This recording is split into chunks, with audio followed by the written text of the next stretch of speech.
యేసుక్రీస్తు నామములో అందరికీ హృదయపూర్వక వందనాలండి. దేవుని బిడ్డలారా, దేవుడు మిమ్మల్ని దీవించి ఆశీర్వదించి బలపరచును గాక. అలాగే ఈరోజు దేవుడు మనతో మాట్లాడుతున్న వాక్యాన్ని వివరించుకుందాం.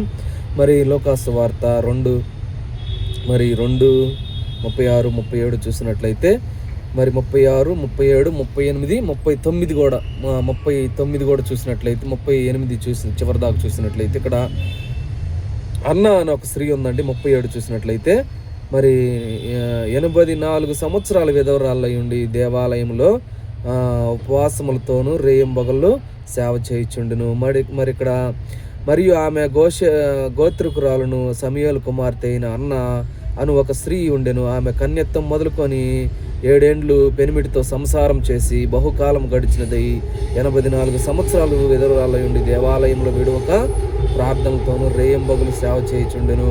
ఆమెతో కూడా ఆ గడియల్లోని లోపలికి వచ్చి దేవుని కొనియాడి యెరూషలేములో విమోచన కొరకు కనిపెట్టుకున్న వారందరితో ఆయనను గూర్చి మాట్లాడుచుండును. దేవుని బిడ్డలారా, ఇక్కడ అన్న ఏం చేస్తూ వచ్చిందంటే, మరి విమోచన కొరకు కనిపెట్టుకున్న వారి చుండుతో మరి వారి గురించి మరి దేవుని గురించి వివరిస్తూ వచ్చింది, దేవుని గురించి మాట్లాడుతూ వచ్చింది. మరి ఉపవాసములతో రేయింబగలు మరి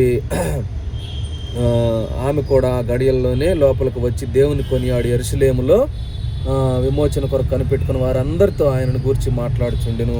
మరి ఆమె అన్న అనే స్త్రీ మరి రేయింబగళ్ళు మరి ఉపవాసం ఉండి ప్రార్థనతో దేవుని కొరకు కనిపెట్టుకునే వారితో మరి విమోచన కొరకు కనిపెట్టుకున్న వారితో వారి గురించి మాట్లాడుతూ మరి దేవుని గురించి మాట్లాడుతూ రక్షణ పొందుకో, మరి అట్లా ఆ విధంగా ఉపవాసములతో రక్షణ లేని బిడ్డలకు రక్షణ కలగాలని మరి దేవుని గురించి వివరిస్తూ వచ్చిందండి.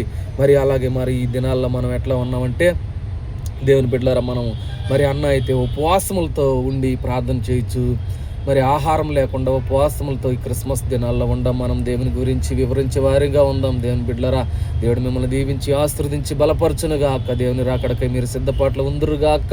మీ పనుల్లో మీ బిజినెస్లో తోడై నడిపించునుగాక. దేవుడు మీరు రాకపోకలు మీ వాహనాల మీద యేసు రక్తం క్షేమంగా ఉందురుగాక. నేను దీవిస్తాను, ఆశీర్వదిస్తాను, బలపరుస్తాను, నిన్ను ఎడబాయని గొప్ప దేవుడిని అంటున్నాడు. దేవుని బిడ్డలారా, దేవుని గురించి మనం వివరించే వారిగా ఉందాం. దేవుణ్ణి ఆశీర్వాదాలు ఈ క్రిస్మస్ దినాల్లో పొందుకునే వారంగా ఉందాం. మరి అన్న ఉపవాసములతో ప్రార్థన చేసినట్టు దేవాలయంలో కనిపెట్టుకుని వారందరి కొరకు విమోచన కొరకు దేవుని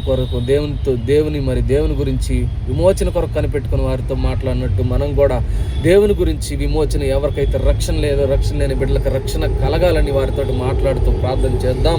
దేవుని బిడ్డలారా, దేవుడు మిమ్మల్ని దీవించి ఆశీర్వదించి బలపరచునుగాక. అందరికీ హృదయపూర్వక వందనాలండి. Praise the lord.